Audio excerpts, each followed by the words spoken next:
Welcome again to tonight's webinar crash course, Refine Your Implant Treatment Skills.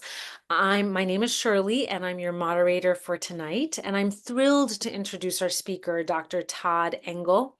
Dr. Engel is the founder of the Engel Institute in Charlotte, North Carolina, and he is a renowned expert in implant dentistry with over 12,000 alumni trained through his hands-on courses.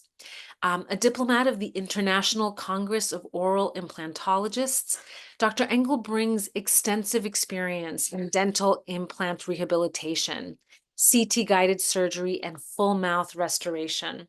We're so excited to have him here with us to share his experience tonight. Before we dive in, let's just quickly go over some housekeeping notes. If you have any questions during the webinar, please go ahead and type them as those questions arise into the Q&A box at the bottom of your screens. So go ahead and enter those questions as they're coming up, and we will address them at the end of the webinar tonight. Please note that CE credit is not available for this webinar tonight, and anyone who registered will be receiving the recording sometime in the next week. Okay, with that, let's get started. Dr. Engel, I turn it over to you now. Thank you, Shirley. I really appreciate that introduction, and I'm excited to be here. Happy Wednesday. I want to say good evening, but I realize that we have viewers from literally all over the globe, from Chile, from Cairo, California, and certainly Salt Creek, British Columbia. You know who you are. And then my team locally. So wherever you are in the world, thank you for giving me some time tonight. It is just after 8 o'clock in Charlotte, North Carolina. Disclaimer, I am home. You could see the fire, very festive fire burning in the fireplace behind me. We're getting ready for the holidays. But being it's 8 o'clock tonight here, we have a big course that I'm teaching tomorrow, a surgery course here in Charlotte. And so disclaimer, if the dogs bark, I've paid them overtime, promised them some extra cookies, but I am at home. Anyway, thanks for joining me tonight. I'm really excited about this event, actually. And I do want to get just a few of the housekeeping things out of the way.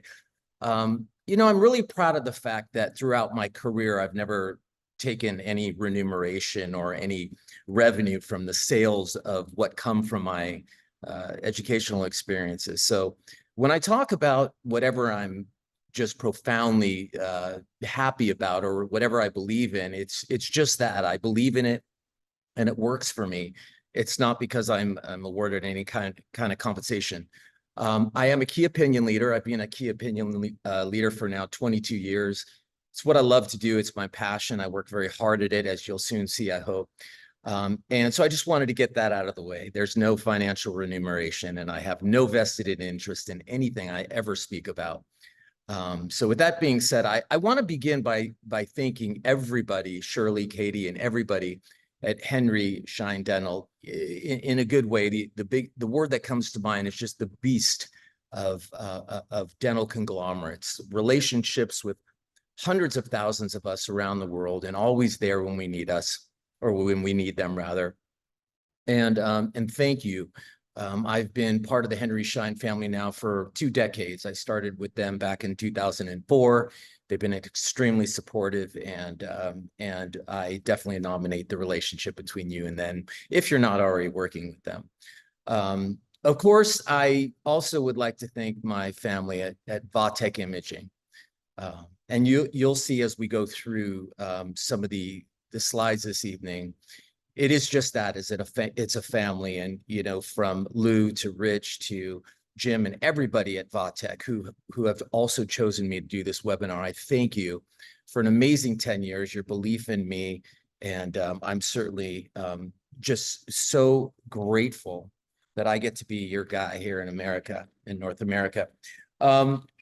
I also want to thank all of you guys for being here, taking your time. I realize on the West Coast, it's 5 o'clock. Some of you finish your last patient and race to your desk. And I promise you that I won't take too much of your time, get you home to your families and get a good dinner and so forth. And if you're here on the East Coast and it's 8 o'clock and you're a little tired, hopefully I won't put you to sleep. But we'll see how things go. Tonight is about imaging. It's about how I use imaging to help convey a message. I think you when you see me speak, or you have seen me speak, I've been around, you'll know that there's a very deep passion for what I do, what I use, who I'm with, and the things that matter. I focus heavily on those things. I try to become better every day at them, and I'm very passionate about them. And the reason I'm saying that is because tonight, you might be thinking, oh, he's going to show us lots of slides on, cross sections and how to map nerves and where sinuses are. And I'll do some of that. I will. I'll give you a taste of some of that. But I'm also going to implement a few things that aren't taught to us, truly, that aren't taught to us in dental school. When we go to a lot of programs, we learn the meat and potatoes of the information that is promised to us. But I'm going to focus on a lot as it relates to the delivery. And tonight, I want to encourage you to take a little bit of a different perspective, if you would. Tonight, use the acumen that you have as a clinician, all right, and all of the smarts that you have as a clinician, and I know that you are. But I want you to think of it like you are the patient tonight. I think that's really important. So when I speak to you, I'd like you to almost look at it like you came in for a consultation with me. The advantage that you have is that you have the acumen of being a clinician. And the reason for that is I think that what baffles me most about what I do, I'm a general dentist. I belong to several organizations. I don't want to bore you. I've done quite a bit in surgical dentistry, as you'll see, and you probably know. I constantly am baffled at how many people actually come into the office and sit down with me and say, Dr. Engel, they never told me that. Dr. Engel, that's not what I expected. Dr. Engel, I'm so frustrated that I was never informed. And in my mind, it's one of the easiest things to do if we just take the time to do it. Most of us can drill and most of us can fill, and we could certainly bill, as the adage says. But tonight, I want to encourage you to try to take what I'm giving you, along with what you already know, focus on your passion, but look at it through the eyes of the patient. So I'm going to be with you an hour. I'll give you some time for some Q&A and ways that you can get a hold of me, and I'm happy to help you. And so with that, let's go for it. I'm a big believer in innovation. So I'm just going to start right out, as I said, and thank Vatek again. I've been with Vatek for 10 years. I have been fortunate enough to help them grow in North America and globally to be the #1 CBCT imaging company in terms of market share in the world. And I am so proud to be part of that. And there's a reason for that. And I'm going to share some of these things with you. Now, as I go and I talk to you a little bit about how I use this technology and what I do as it relates to this technology and the way I use it in consultations or speaking with patients, I have to also rely on the technology. Now, there's plenty of imaging companies out there, and a lot of them do a lot of the same things. So I'm going to answer some questions or give you some things to think about that maybe this imaging company is for you. Maybe it's not. But I want to give you a few things to think about if you're considering imaging or considering upgrading in imaging from a very non-biased perspective. Just I'm going to give you the ABCs of what to look for if you're considering new imaging. Now, just a little bit about me, if you haven't heard. I started this Engel Institute thing in 2004, and it's my child. It absolutely is my professional child. I've trained approximately 800 people a year for 21 years. You could do the math. It's been a phenomenal run. It's been a magical carpet ride for me. I've created thousands of relationships, and I know a lot of them are on the horn right now with us and watching. And thank you for being part of my life. This is the most treasured component of what I do. We have the longest running private organization that has live patient involvement. I came up with this in 2004, and I said, look, if we learn this way in dental school by working on human beings that bleed, that get angry, that are upset, that we can't get numb, et cetera, how can we create this live experience while we're learning postgraduate? And so I did. It was it was just a lot of grind. It was tenacious. I had to, walk through a lot of doors that were no. But here we are with just a wonderful alumni years back in the thousands. Myself, I am a GP. I came right out of dental school and I went to work. And now 95% of what I do is full arch surgery. I've done somewhere between 2,500 and 3,000 surgeries to date. I guess 25,000 or 30,000 implants. Doesn't matter. I just want to tell you that the Institute has grown 21 years because it teaches you how to do what we desire to do Monday morning, from placing implants to biologics, all the way to guided surgery and everything beyond to full arch. And the reason I bring that up is because in each and every single course, we provide a CBCT review. Why? Well, as I'm going to take you through this, the way that you become better at whatever it is that you do, whether it's being a waiter at a restaurant, being an auto mechanic, learn your skill set. Learn your skill set, and it's data driven. It is absolutely 100% data driven. If I show you a cube and you show me a piece of paper, I have more information than you do. And so despite having successful programs and successful surgeries over and over and over again, we have never deviated from studying the CBCTs. No matter how many surgeries I do, there's more to learn, more to see. And the great part about what we do is that everybody is different. Here's a cool little view of the Institute. It's also my practice, 7,500 square feet of beauty. I am the surgical educator for the Academy of General Dentists, et cetera, et cetera. This is our Saturday celebration where everybody we're about fist bumping, chest bumping, and everything. And it's an elacious day for not only us, but the patients as well. I'm putting this up here right now. I'm going to leave it up here for about 5 seconds. Grab your phones, take a picture of that. That is where you can get a hold of me. I know we're going to have tons of questions following this. We are definitely going to run out of time. So if you DM me, keep it short if you don't mind. Just give me the basics, and I'll be happy to answer you. Okay, you don't have to sign up for anything. We're not going to chase you down for special deals to come to the classes. It's nothing like that. So if you take another second or two, that's where you can get me. Just send me a message. I'll respond. I put some pretty cool stuff on: guided surgery, full arch surgery, flaps, tissue repositioning, biologics, you name it, it's on there. Okay. All right. So let's talk about what we're going to talk about tonight, shall we? 5 topics. A couple of them are going to be blended together. So the first thing is up your implant game. I have implants in quotations or in brackets because it's just up your game. Whatever it is, up your game. If you love endo, up your endo game. If you love composites, if you love adhesive dentistry, up the game. For me, it's implant dentistry. That was my passion. I started saying no to other things so I could say yes to implant dentistry, and I want it to be good. I've got a long way to go to be good in my eyes, but I learn and I try and I practice every single day. Regardless, we're going to show you how to interpret CBCT. Now, as dentists, we tend to stay away from a few things on purpose. And the first thing that we stay away from is anything that intimidates us. Now, CBCT is a massive world. It is a massive world. When you get in, it's kind of like the iPhone or whatever, Samsung, whatever you have, a smartphone where you got it for the very first time. You felt like it was endless, and it almost is. It's no different with CBCT. I beta tested CBCT for GPs in 2006. And I felt like it was an encyclopedia and I was looking at it one page at a time.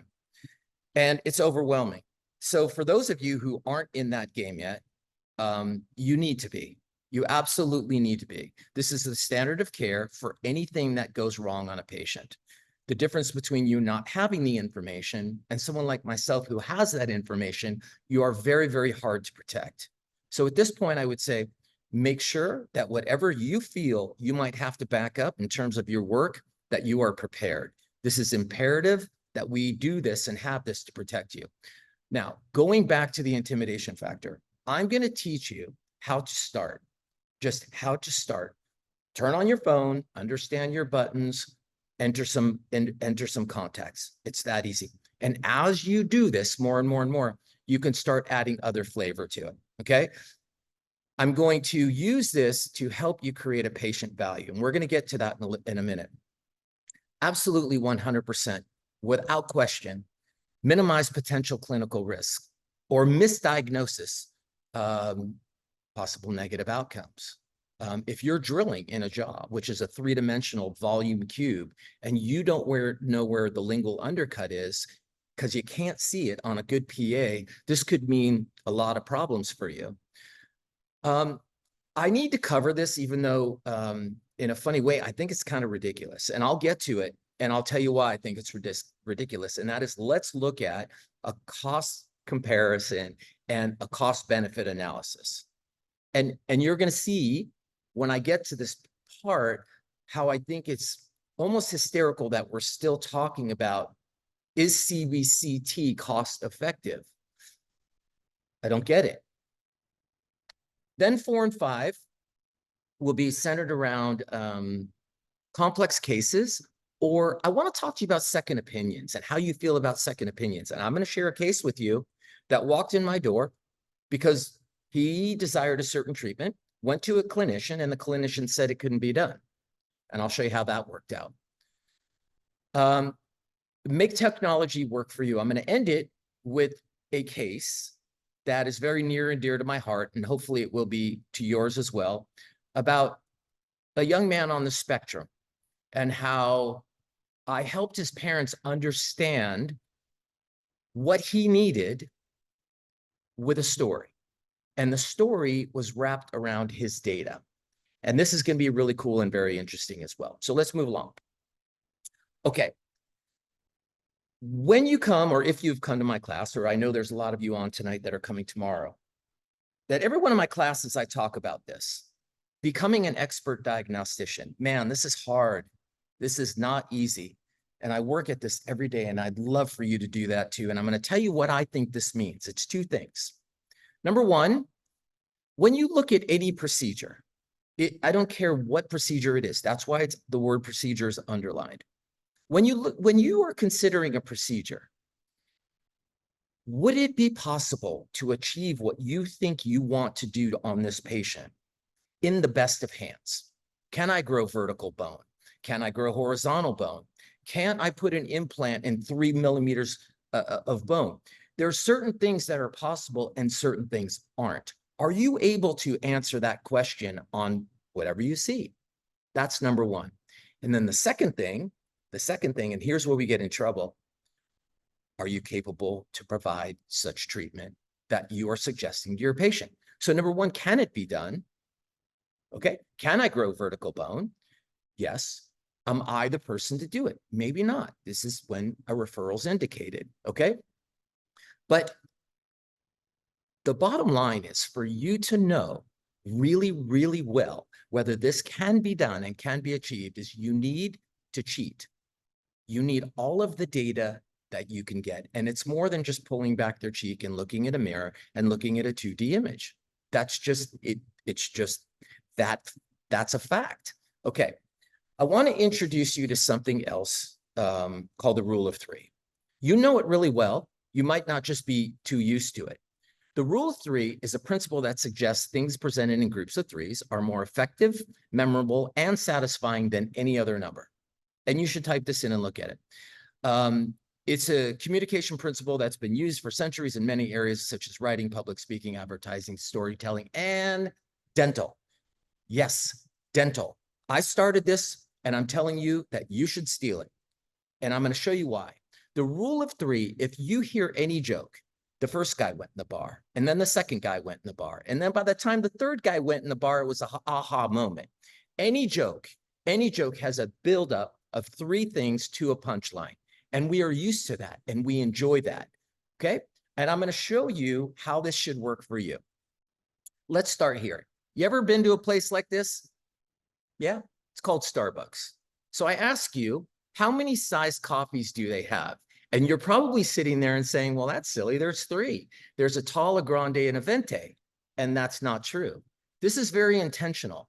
They also have a short. but they don't put it on their menu because they understand the rule of three, just like Nike does. Just do it. Intentionally using the rule of three, it has been proven over and over again for many centuries and gazillions of dollars that people want to hear things in three. So what am I getting at? I'm getting at no matter how many possibilities you think there might be in the treatment that you are going to promote or advocate, I want you to keep it to three.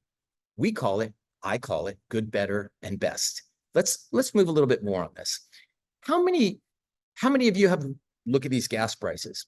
You pull up to a gas station and I say, well, how many types of gas are there? And you say, well, there's three. There's regular, there's extra, and there's supreme. And I will say, no, there's not. There's actually four. There's diesel. Yep. And why is it in green? Because they don't want to confuse you. And if you look at the gas pump, there's a clear delineation of space between the three that you're used to and diesel. Why is that? Why can't they just slide it over? It's because they understand that anything more than three is confusing. Now, wow, that's brilliant. So you just got told something that every person likes to hear and see, okay? I'm telling you, deliver your treatment in three. Well, then that gets to, how do we do that? How do we provide three good options? Well, you need data. You absolutely need data. You can say, pull your teeth and put a denture in, pull your teeth, put implants in and an overdenture, take your teeth out and put a bunch of implants in and screw those babies down. Good, better, and best, or whatever the case may be. Endo, partial, it's three things. If it's less than three, they feel like they are being guided in one or the other. If you do this, you get to play. If you eat your vegetables, you get to play. As kids, we remember this and we do not like this. More than three, they're going to leave more confused than they came in. So remember this. And we're going to carry this throughout the presentation. I want to talk to you about the rule of three in your office. Okay. Number one, it's about you, the clinician. And, you know, I have this saying, it's be where your feet are. Be where your feet are. Make the person matter. If you're my patient and I asked you to take that kind of character tonight, you want me to understand. You want me to listen to you. You want me to hear your needs. I get it, it's about cone beam. But if I don't present myself in a way to you where you enjoy me, you like me, you feel I have good chairside manner, the x-ray, the black and white won't mean anything to you. So number one, your office, be where your feet are. Number two, make sure your team is on the same page with you. Make sure that when you're not in the room, they understand the CBCT. They understand the treatment plans all the way around the house. If there's one thing that drives me crazy in my practice is when the team is not connected.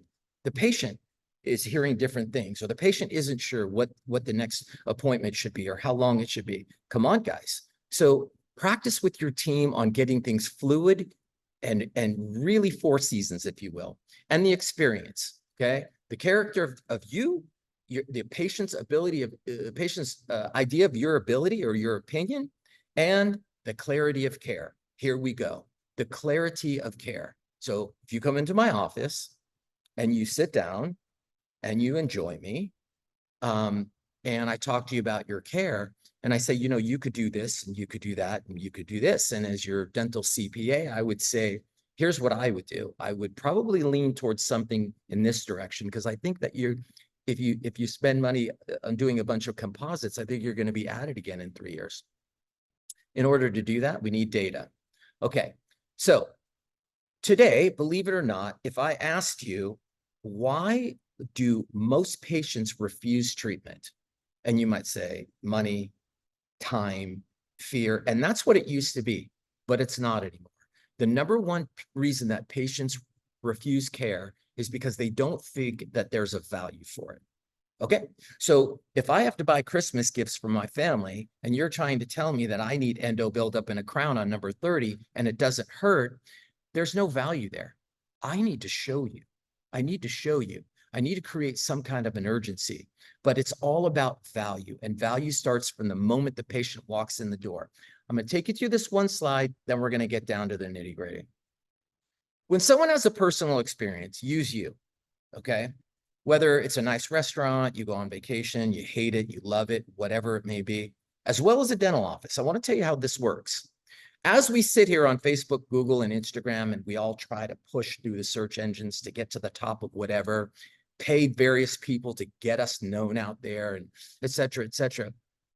The biggest fear that I would have if I were you would be, let's just make sure that whatever is coming through the door, that they have a really good experience, because this is a double-edged sword. So let's walk through this. You go to a restaurant, you go to travel, you go to a dental office. The first thing that's going to happen is you're going to assess what is going on. Does the food taste like crap? Does the dental office people make me, do these people make me feel really warm and fuzzy? If I went to Thailand, do I love it or do I not love it? You are going to create this in your mind as it's happening. Then what's going to happen is you're going to store it. You're going to walk out and you're going to say, I am never going back there again. The steak was cold, the people were miserable, it was way overpriced. Or I went to the dental office and I love Dr. Smith. She was an absolute angel. I felt like they cared. The office was beautiful. Everybody was sweet, etc. Why do I tell you this? Because when it's needed, it's retrieved. All right. So if Naomi comes up to me and Naomi says, you know, hey, Dr. Engel, I'm looking for a doctor or a restaurant, I could say, oh, you should go to Caruso's in Mooresville. It's delicious, right? But you do not want them saying, you know, I went to Dr. Anderson's and I don't know, it's very old. They don't have any technology, et cetera, et cetera. So I think that part of this technology play is absolutely, you want to feel like you're in the times. You want your patients to feel like you're growing with technology, like you have the ability to really, really diagnose various stages of care for them. Okay. So the question that I would have for you, and then we're going to get into CBCT, is this. What do you consider clinical success for you? Think about this, truly. What is clinical success? Is it wealth? Is it having patients like you? What is it? What is it? And I'm pausing here for a second because I think it's really important. Sometimes some of these questions hit home. Like, would your team let you work on them? That's a good one. Would your friends let you work on them? You know, dentistry is humbling. And in any interview I've done, in any webinar I've done, whatever stage I've been around the world, people ask me, you know, Dr. Engel, how did you do what you do? And I say, you know, it's actually pretty easy. It's actually pretty easy. And I'm going to tell you guys what this is. Number one, you have to be kind and you have to be compassionate. Not only to your patients, but to your team. And it's a good habit to have in general, because being a healthcare provider, it's important when people enjoy being near you.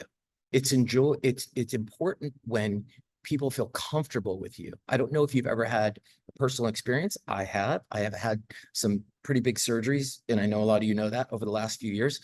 And I loved my doctors, and my doctors made me feel less fearful. They made me feel very comfortable. They made me feel like what I was doing, I was safe. So this I can't teach, but I'm going to tell you, it goes a long way. And it's hard if you aren't kind and compassionate. Number two, you have to be good. You have to be good. And it takes a lot of work. It takes a lot of work. I've been at this, like I said, for 21 years. It's what I do every day, and I'm still not as good as I want to be. You have to be good. And when you're good, people will tell people that you're good. Okay. And the next thing is you must be efficient. You really must be efficient.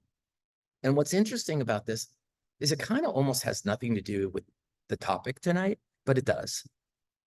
Because I think that without 1 and 2, 3 doesn't matter. It really doesn't. So here's my challenge to you.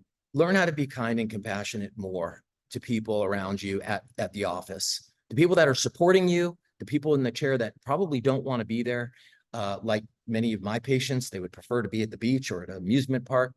Keep working on your talent and learn how to be efficient. And in our world, being efficient means understand what treatment's going to work and avoid the treatment that won't work. Well, that's easier said than done.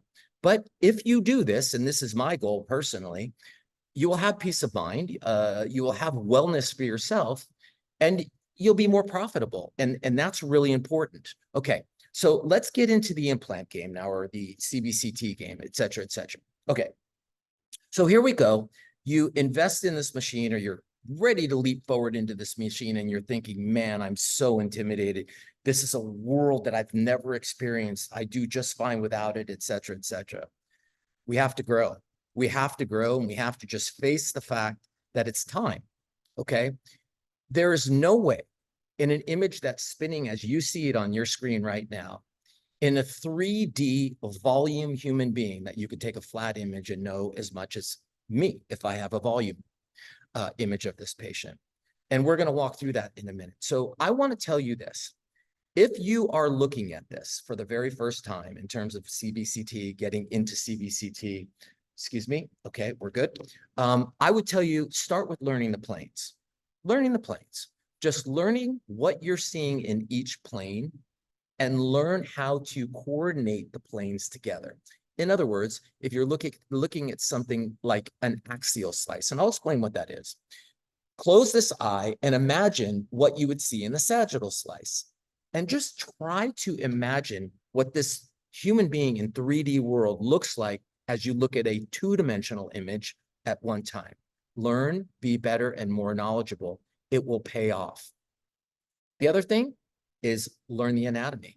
When people come to my full arch courses, you know, they're ready to place the implants. They feel like they can place the implants. They already place implants. The thing that fears them the most is large flaps. Large flaps. And I say, why? Why would this fear you the most? And I understand it. I get it.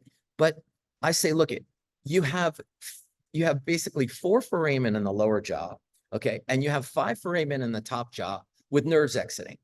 If you learn those 9 foramen, you should not be worried. It's the same thing as driving. Just learn the principles. Learn what a stop sign means. Learn what a railroad crossing means, right? Learn the anatomy, okay?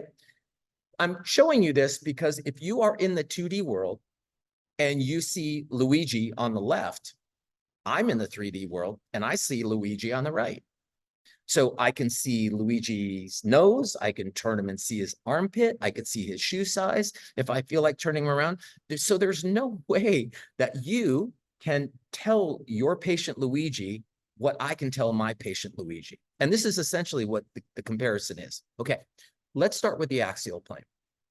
The axial plane means a plane that goes up and down, from forehead to chin, up and down in that plane. And we could rotate that plane. As you see here, an implant placed in the upper left. What I'm able to do in this plane is I can take a sagittal cut, and I can take this coronal plane and look at the apex of the implant. I can come further down, and I could look at the middle third of the implant, and I could come to the coronal crest of the implant and look all the way head to toe, up and down, up and down. And what am I looking at? Making sure that my entire implant is contained within the bony walls, getting good blood supply and volume of bone support. We can clearly see this. This is a very, very successful case. So this would take us up and down, up and down. If you put in an implant and a patient reports that they have pain, you take an X-ray, it looks like there's a periapical lesion around the implant on 2D. You can look at this and you could find in the top image where you see the apex of the implant, typically something like that would show a perforation out the facial plate. So positioning up and down, we can look at everything from sinuses to nerves, but this is the axial plane, okay? Let's look at the coronal plane. Coronal plane would be your pano. Now I want to clarify something. This is a 2D image.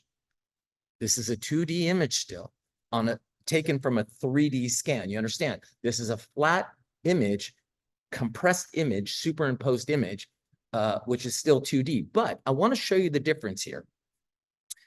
We can map nerves, etc., which I'm going to show you in a moment. But let's take this implant or the sinus. We're able to measure. This is underneath the left sinus area. We can see the bone volume below the sinus. But more importantly, let's look here. Pre-implant placement, okay? I can move my cursor into the number 13 position. If you're watching overseas, it is a 2.5, I believe. Yep, something like that, okay? All right, and here I could see also my dimension, palatal facial, which allows me then to get my measurements before I even start to show the patient. I can then take the implant right in front of the patient and make it about them and their story. But before I even begin, I can see that I have palatal facial width in order to accommodate the implant. Now, we have two types of bone in the skull. Predominantly, we have cortical bone and cancellous bone. Cortical bone, like our skull, is designed to be a protective bone, or our ribs, okay? Protective bone protects what's underneath, okay? So the cortical bone in the jaw protect what's underneath. The cancellous bone in the jaw is nutrition. It provides blood. It provides nourishment to the growing areas within the jaw. Okay, so here's the implant after placement, and we can clearly see, again, we're in bone as we look at a before and after. So let's continue. Here we are pre and post placement. Here we are in the sagittal, which is a cross-sectional view of any area that we want. Question. So let's look at this. Here you see a cross-section of that implant that you see in the number 19 position. All right. Now, when you look at the pano and you see that implant in there, if I ask you, how far is that apical portion of the implant to the nerve, to the IA nerve? And you would probably say, wow, it's pretty far, 6-7 millimeters. And I would say you're right. So if you were looking at a 2D image and you were placing a dental implant with 2D imaging, you would think that it was okay to go a little bit further if you wanted to. When in fact, if you look at this implant after placement, you cannot go further. Okay? Here, it shows you very, very clearly that you have in a 2D world about 6 or 7 millimeters left. But if you look at the other side in the 3D world, what are you up against? Your apical part of the implant is up against the lingual cortical plate. Now, I'm not sure if you know what travels underneath there, but you have the lingual nerve, you have the mylohyoid nerve. And if you drill further, because you were looking at a 2D image, because you felt like you had room, this could be catastrophic. This could be tremendously bloody, and this could be an intrasurgical emergency. Again, looking at the 2D image, it looks like you have plenty of room. Looking at the 3D image, we parked it right where we want. We don't want to go any further. As we back up a little bit further, oh, Joan, while I'm showing you this, I also wanted to show you this too. You need root canal. And let me ask you guys a question. If you look at something like this, and you tell a patient you need root canal, you need crown, you need buildup, whatever it may be. I mean, this tooth has bone around it. So you might decide that maybe you do endo and try to save the tooth. And that's fine. And the patient says to you, but Dr. Clark, the tooth doesn't blank. What are you thinking? Right? They say, but it doesn't hurt. Here's your answer, guys. It doesn't hurt, Susan, because the infection has the ability to keep destroying your bone. How about that, guys? How about that? If you were a patient of mine and I said, you need an endo and you need a buildup and you need a crown on this tooth, and I'm pointing at a two-dimensional x-ray saying you need endo, and you're thinking that you want to go buy nutcrackers for your family, like you'll get endo later, your excuse is going to be, but Dr. Engel, it doesn't hurt. And I would say, well, Susan, that's actually not a good thing. By it not hurting, that means as I go through the mesial root, then the center of the tooth, and the back root in these cross sections, what I'm trying to explain to you is that as long as this infection can continue to eat the jaw away, it's happy. Do you see that little red circle there, Susan? That's the nerve that controls motor and sensory to your whole side of your face. If that infection gets in that new nerve, you can have paralysis or sensation altering. It's not what we want to do. So your take home here, guys, is this is proven, and I'm going to show you that in a minute. So CBCT is not just, you know, how much does it cost me a month? That doesn't matter. It shouldn't matter. And I'm going to show you in a little while. Okay. Bottom line is, this is what we look like with skin pulled back. This is quite complex. There is a ton of anatomy. There's a ton of curvatures. Every human being is different. We're not playing Legos. I'm here to tell you that even after 30,000 implants, I will never know a jaw from the last surgery I did to the next patient I'm going to see. Of course, I have experience and I'm comfortable getting in there, but everybody's different. Every single human being is going to be shaped differently from one side to the next, top and bottom. So what is it that we are trying to do? gain an advantage. I like using Usain Bolt as an example. He could probably beat us in any race with any shoe, but he is going to use the best shoe for his foot to gain tenths of seconds, any advantage that he can. So I see 3D as a complete advantage. Before 2006, for about 7 years, I was doing implants completely 2D. And I'm telling you that now, if they took 3D away from me, I would retire. I created this video for you, and I want to walk you through this, okay? This is not me moving it already. I created this video today. So I'm going to go ahead and start it. I'm going to pull my notes out because I did a few things for you, and I want to go over them. Okay, so if you're new to this, just stay with me, and if you're not new to it, that's okay too. You see the blue line on the upper, the 3D image, or the image at the top right corner. You see the blue line moving down. In the big image, this is our axial image. What I'm going to do is I'm going to create a curve, and this is kind of how we set all the images. This doesn't have to be perfect. What we're going to do is get to the CEJ of all of the lower teeth to where we could see the entire bone structure. From there, we're going to just simply click around. Now, I'm going to tell you, when I first started playing with CBCT, this was very intimidating to me. I'm like, what if I don't get it right? What if I'm off? All we want to do is create a general curve.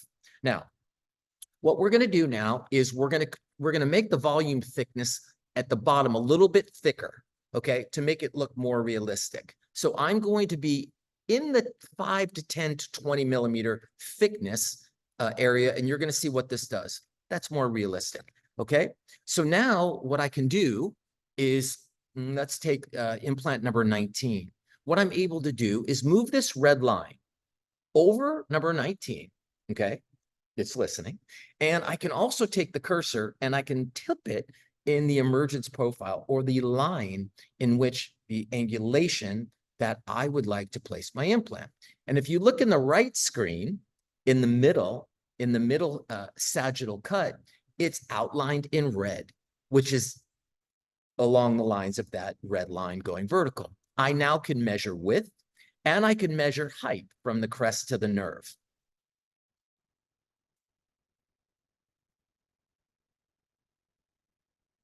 Okay.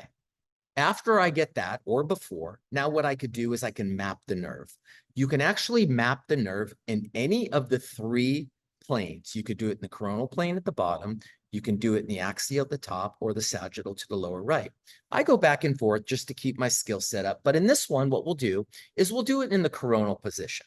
Okay, so what we're going to do is go back to the coronal position. I'm going to make it really thin again.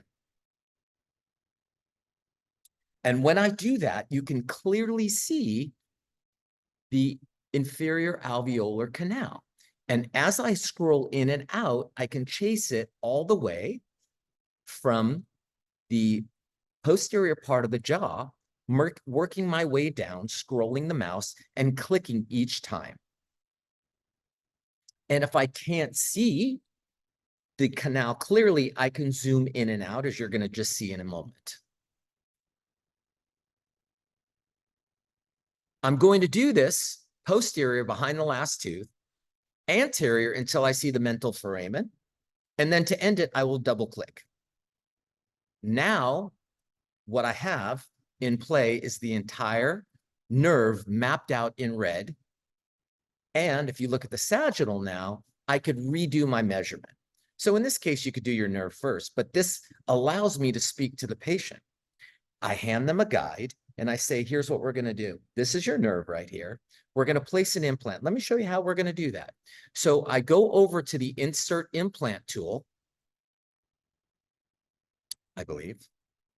Get over there. There you go. And I click on a couple different pieces of information. The site number, which we have a universal coding here. So we click the lower left. I click Straumann, in my opinion, is the very best. And a bone level implant. And I just choose the smallest, most daintiest implant so it doesn't overwhelm the patient. And I'm going to click insert. Come on. There you go. And I'm going to just put it right there. Boom. And then what I'm going to do is just click on it and move it around. Move it around, put it right below the crest, look at the coronal, make sure I like it in the coronal position, look at the axial, make sure it's in the correct spot buccolingually. And then I tell the patient right then and there, that's your nerve. Here's the size of the implant. This is exactly where I want it. And guess what? We're going to do it CAD/CAM. Hang on to this guide. I give them a guide. And I also show them the safety right here. If I want to make it longer or wider, I can do that. But if I go too long, it turns red. And I tell patient, we wouldn't want that because we're interfering with the nerve. So we're going to make it shorter. We're going to give you a 10-millimeter implant in this case and stay really far from the nerve. That guide that you have in your hand will direct it right there. They become very, very comfortable. So I'm going to start saying it's about their story. It's about their individual independent care. Bring them in and allow them to watch you navigate their care. And we could just scroll up to the top really quick. And you could see in this edentulous space here, we could do the same thing. We can move the cursor over, move the red cursor over, and put it in the position of where the implant is most desired, angulate it wherever we want, and we can measure again. Look at that beautiful sinus, miles away, plenty of width. But the interesting thing about this is what? The density is different. Okay, so we'll measure this real quick.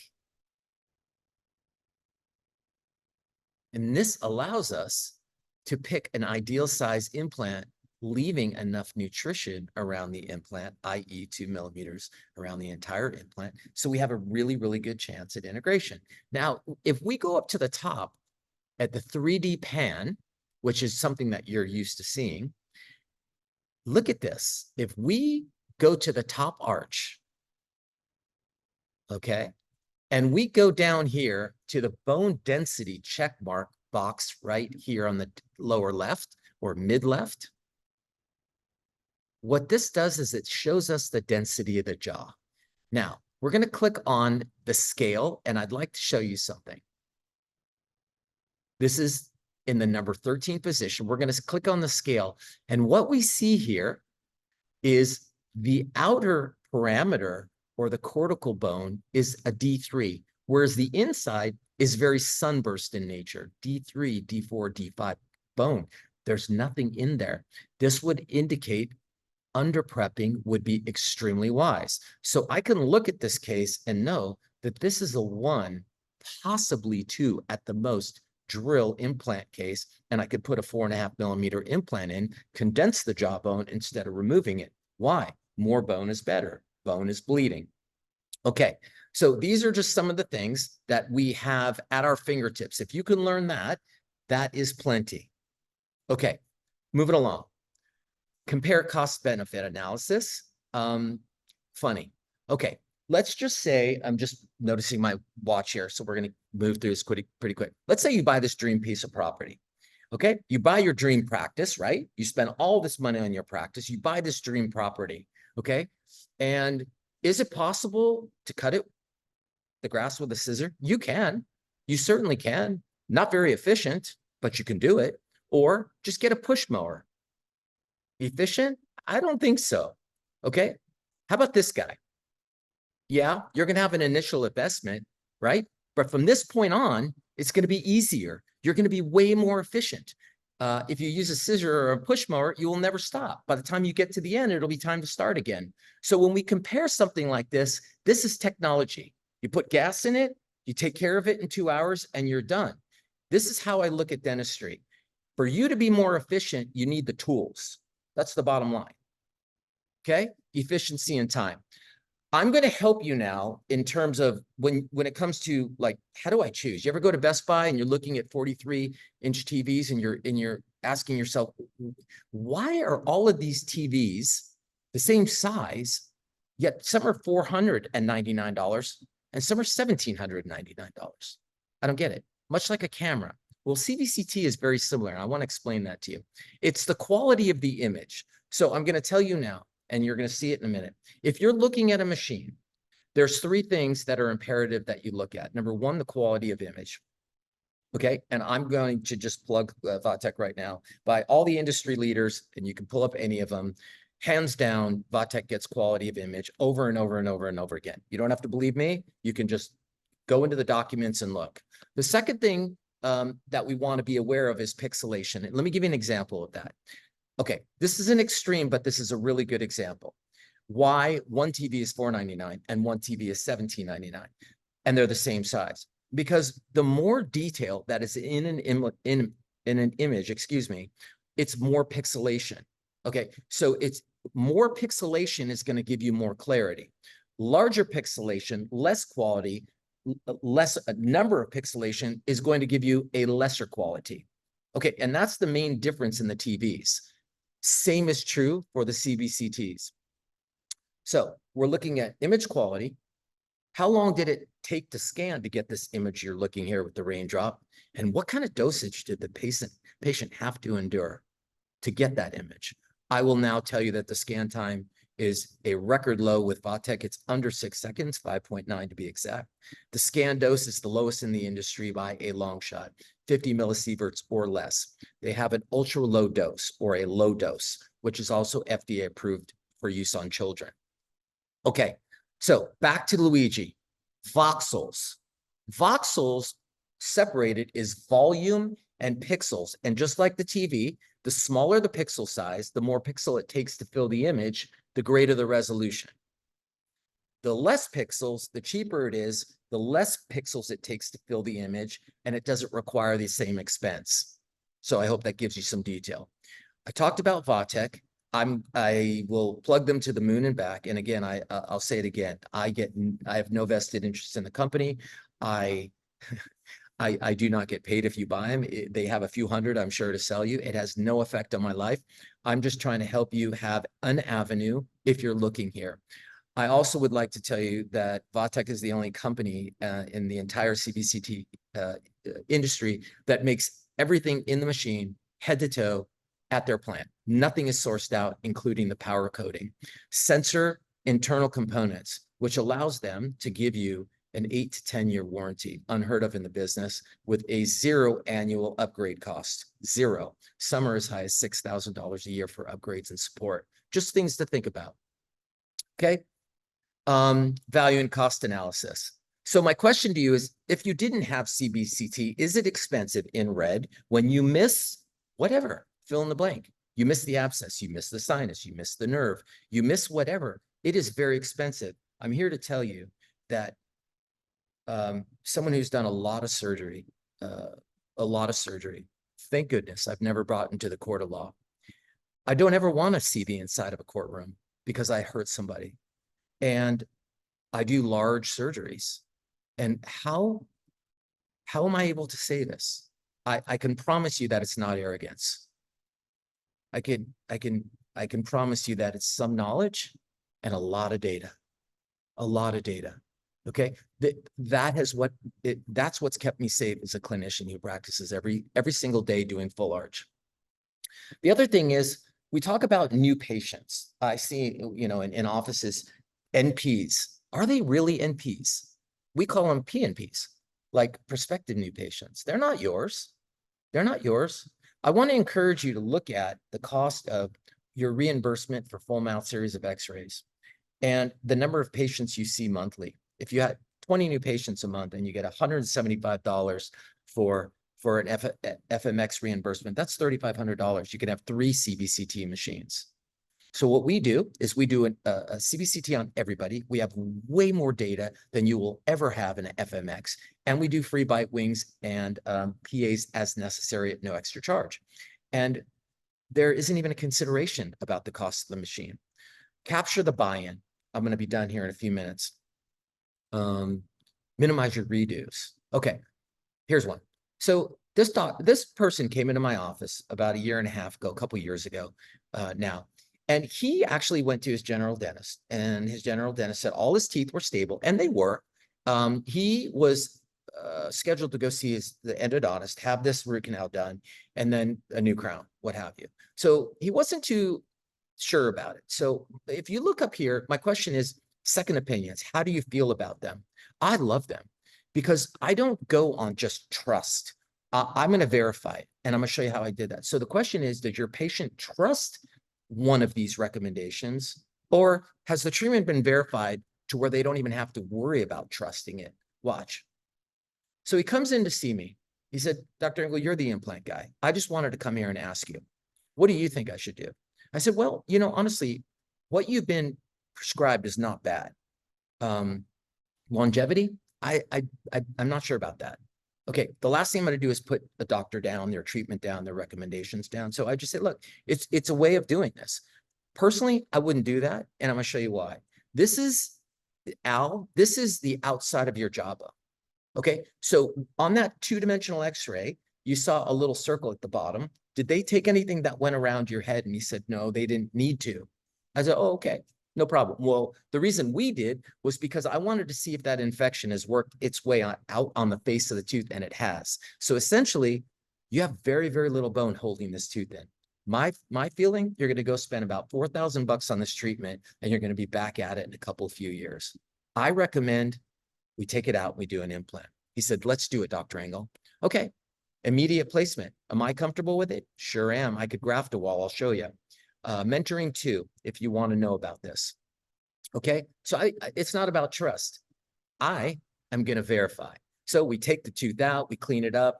All that smudge in that site that you see there far right, I don't know how that comes up with an endo needle. I'm not sure, or file rather. Okay, here we go. We take it out, we clean the whole area. On your left image, beautiful bony margins clean, an immediate implant sunk 1 millimeter below, as protocol indicates. The whole site is grafted with allograft. We place resorbable membrane, suture it up. Okay. Use the original tooth, cut the root off. Use the original tooth as the temporary bonded it to the adjacent teeth. Take all of the occlusion off. There's your two-dimensional image showing my implant where we obliterated the infected area, cleaned it up. And that area in the center of the implant that you see that's radiolucent, it's because we are using a predominant cancellous tissue, which it's a little lighter in color, and you could watch it change over time.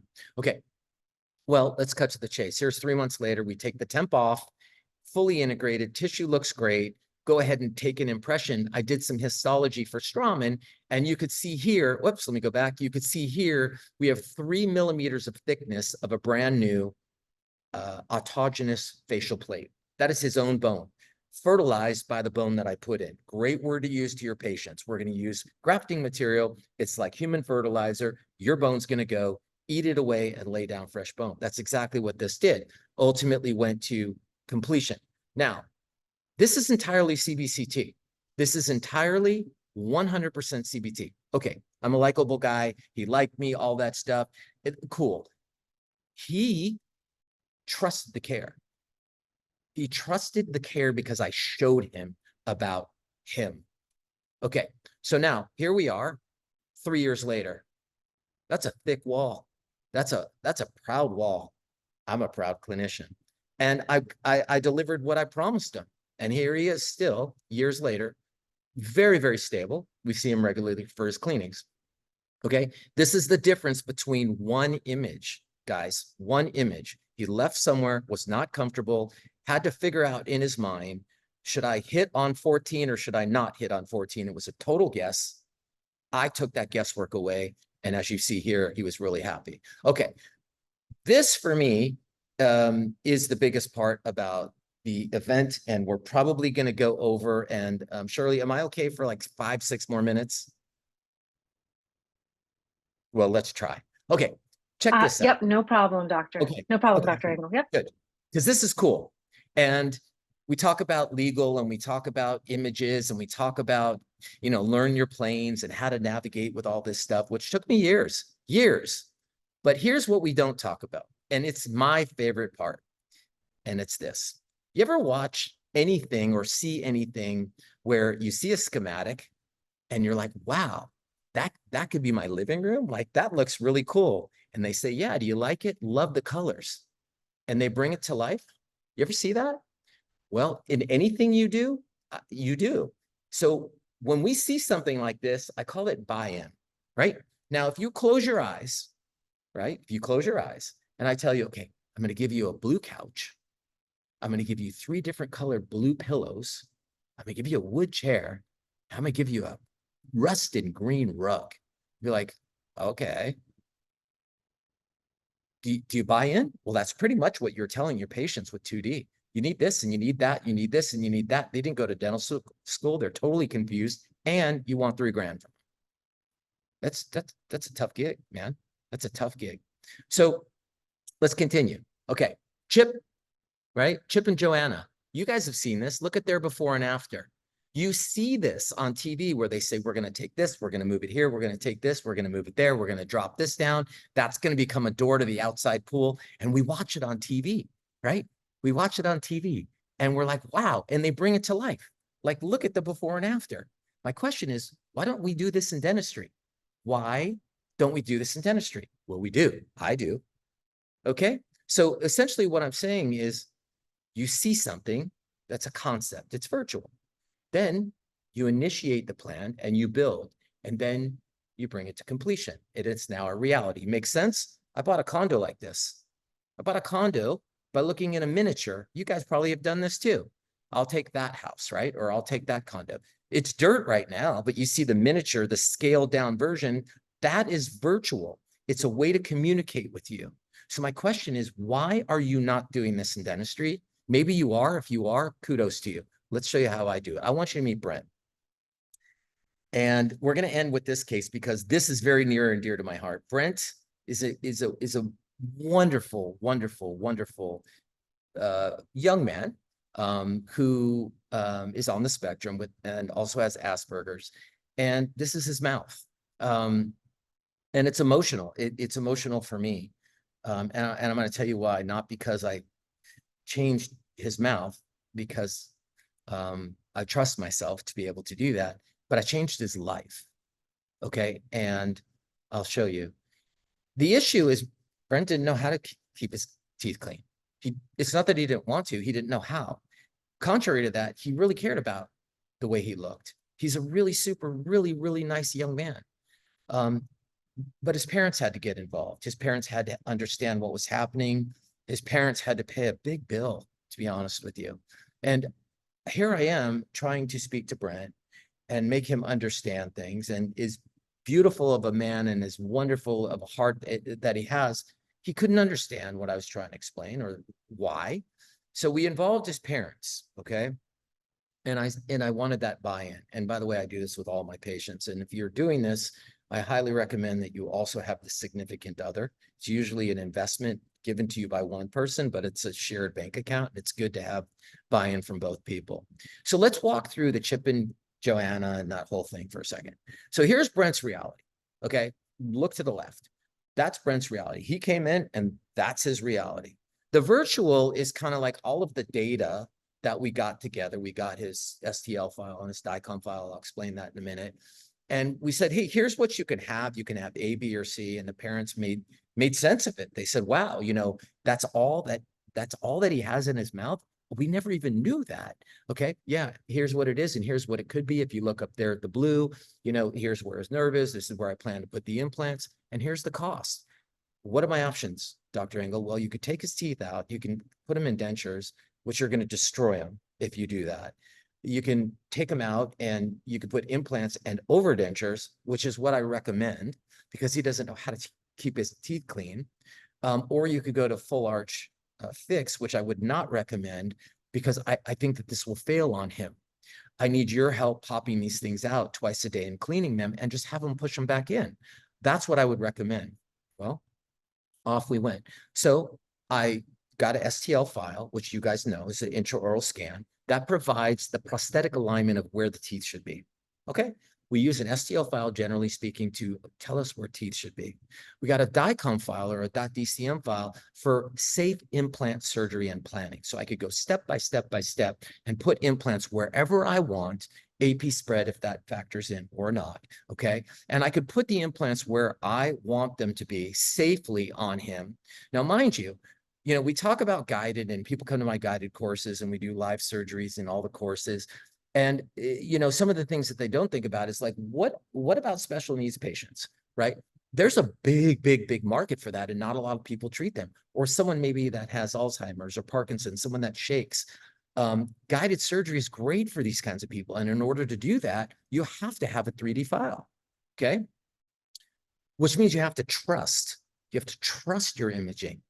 My entire result on Brent or anyone else relies on two things. My stereolithography file, which is the intraoral scan, and my DICOM file, which comes from the image that you're looking at right in front of you. Those two things get merged, and I trust that world. Will it keep me out of the sinus? Will it keep me away from other teeth? Will it keep me away from the nerve? I put all of my faith in this technology, in this company. Okay? All right. So let's merge these two things. So Brent comes in and we initiate, and here we go. Okay, this is Brent. So we get all of our data. I get my guide, pull the teeth out, place my implants. We stage this. We stage all over dentures. You do not want to load these cases right away. Pushing in and pulling out multiple times a day will loosen your implants. So we staged them, we delayed them, but here we are. Guide sat, implants placed exactly where I wanted, my abutments placed exactly where I wanted, and a beautiful overdenture being sat. Okay, as I look at my implant placement, do I trust my technology? Well, my goodness, look at these. Center of the ridge. Look at these. Center of the ridge. On someone who moves around, on someone who has no patience to sit there, on someone who doesn't even understand why he's in the chair. A scan, an STL file, a merge, a design, and a final. And here's Brent's world. And if it brings a little tear to your eye, good.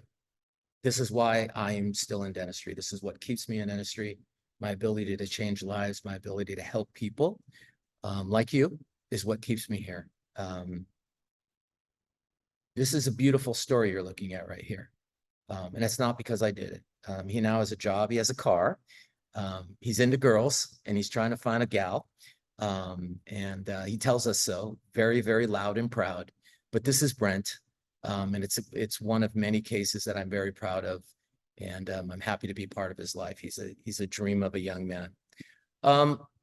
That being said, I tried my best to end this at 9 o'clock. It's 9:08 on the East Coast or 6:08 on the West Coast, or in Switzerland, 3:08 in the morning. And I thank you guys so much for being part of this.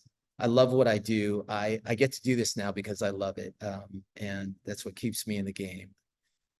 Thank you, Vatek. Thank you to Henry Schein and Henry Schein Webinars for always being around this industry and trying to help us grow. We couldn't do it without you. So that being said, I want to thank Shirley again for moderating this and all you guys for hanging out with me. Ask me any questions you want. I promise I'll give you the best answers I can. If I don't know, I'll tell you I don't know. But there's the QR code if you want to hit me up on Instagram. It's cool stuff. I'm not trying to be popular or gain notoriety, just here to answer your questions. So we'll do a little bit of a Q&A. I'll go back and forth for a sec. Shirley, give me 10 seconds. There's Henry Schein Webinars. They do great stuff. Stay involved. Guys, I want to tell you the key to my success has been those three things. I really, really feel being kind is important to everybody around you, even if you're in a crappy, whatever adjective mood. It's nobody else's fault. Work really hard on being really good at what you do. Never think you're good enough. If you think you're good enough, leave. It's time. And be efficient. You're in a business. Make money. It's okay.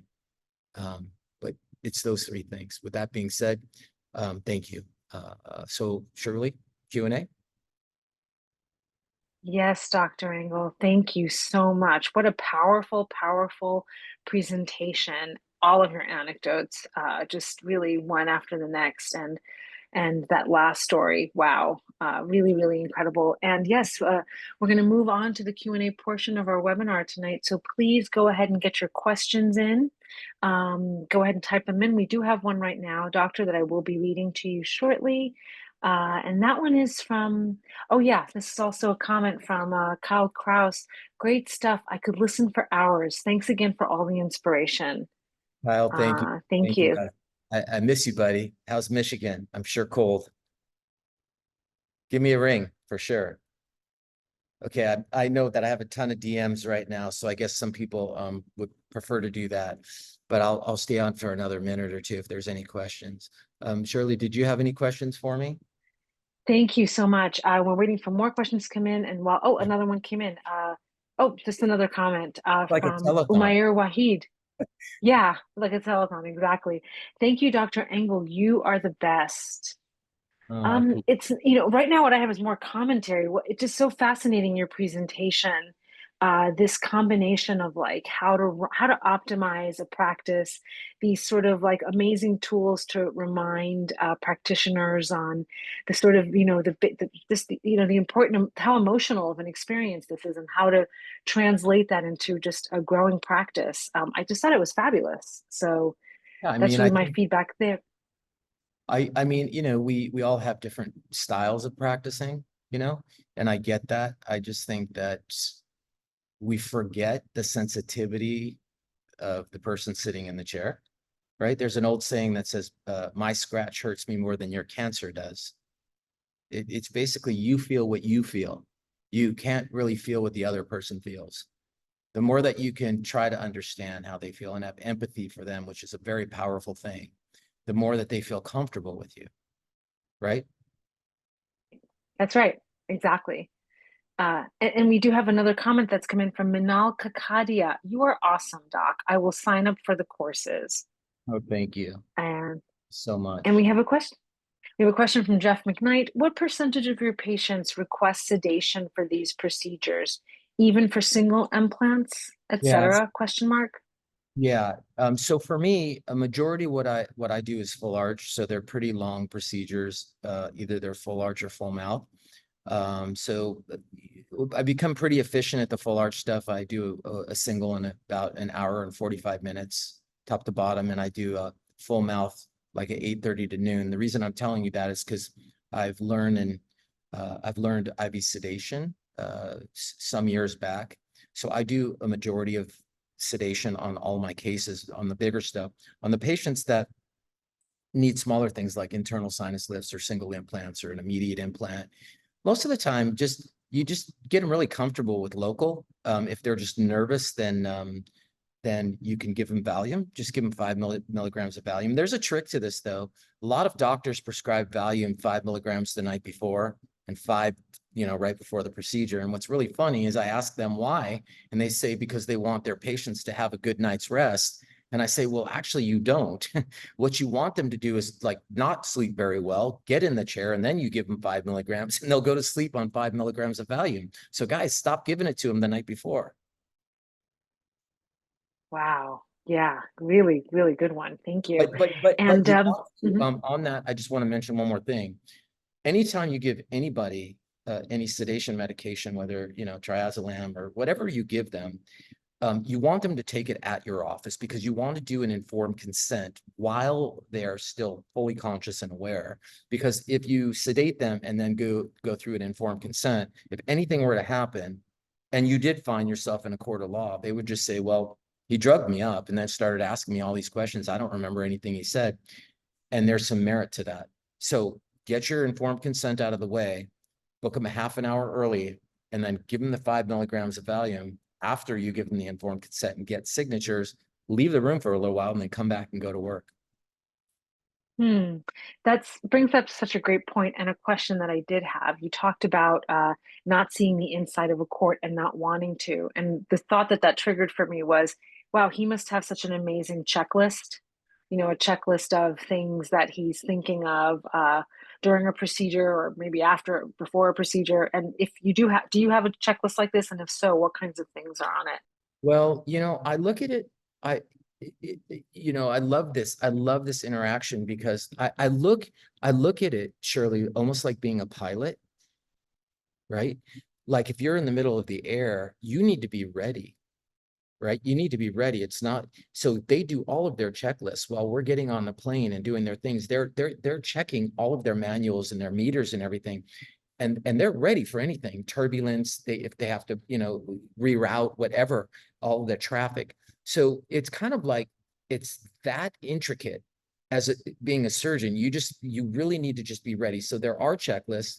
For me, you know, the patient's health, the blood pressure, all of those vital signs that we focus on when we teach. This is really important. It gives you a really, really, really good baseline on how the patient's going to react during surgery. And then, of course, know your anatomy, know the volume of the head, know where you're drilling, and just be ready. Just be ready, and don't be a meathead and just work outside your zone.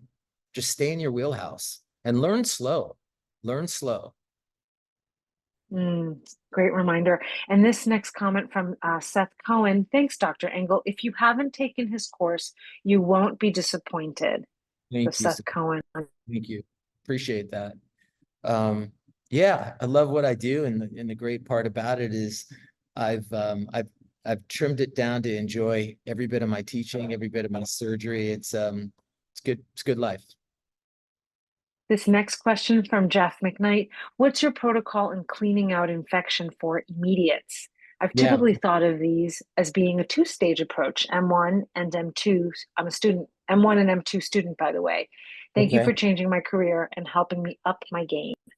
You're welcome, Jeff. Thank you. It's I really, really appreciate all the kind comments, and everybody knows that I do. I would say this, you know, as we talk about in mentoring 2, which is biologics and immediates and complex implant cases, I would say this: stay away from anything that has a facial swelling to it. So if it's contained to a buccal defect or a periapical defect, if you're comfortable cleaning it, which I'd like to think that you should be, then go for it. If you have 3 walls to work with and there's no extraoral swelling, go for it. You don't have to, though. You can drain it and come back later. But I would say this: get in there, like you saw this one immediate case of mine. Get in there and clean, clean, clean. We talk about that. You want to use hand instruments and really, really clean, and make sure that there's nothing mobile. Even if there's bone on fragments of bone that are moving, get rid of them. They're not going to help you. Get everything nice and sound, all of the margins clean. But the key is this: you want no matter and no mass coming up. It's just like endo. It's exactly like endo. You want to see a clear, transparent, red blood color that you could see through with no globs and pieces. Once you get that, you're going to see the bleeding slow down. Drill your prep, place your implant platform 1 millimeter below the crest, graft around it, place a membrane over it, close it up, stage that one for sure. Don't go and immediate load it. We don't have to turn into heroes. And then come back and, you know, like the case I showed you, majority of my cases look like that because I do the same thing. I know you mentioned you came to M2. Come back and watch it again. A movie a second time is great. I highly recommend it. Wow, thank you for that specificity. Well, that's all the questions that we have right now. If anyone has more questions, please make sure to email them to us at the email webinars@henryschein.com, because we will pass those along to Dr. Engel. Dr. Engel, thank you again for a really inspiring presentation. You walked us through so many anecdotes. There was just so much for developing not only a rich practice, but a very meaningful career of service. So thank you for that. And I want to thank everyone else for joining us this evening. And as I said earlier, we did record tonight's presentation. We email that recording out sometime in the week after the presentation. So sometime in the coming week, we will be emailing out the link to this recording. We would appreciate your feedback via our survey that's going to pop up on your screens shortly. And thank you again for joining us. And we're going to look forward to seeing you on future webinars. Yeah, and I'd like to thank you guys again as well, and say happy holidays to all of you. Check out engelinstitute.com. We have a lot of really cool new lecture modules coming out starting next year. Thank you. So that's engelinstitute.com. Thank you. You're welcome. Thank you, Shirley. Katie, thank you. Thank you. Appreciate it. Thank you. Have a great night. You too. Bye-bye. Good night, everyone.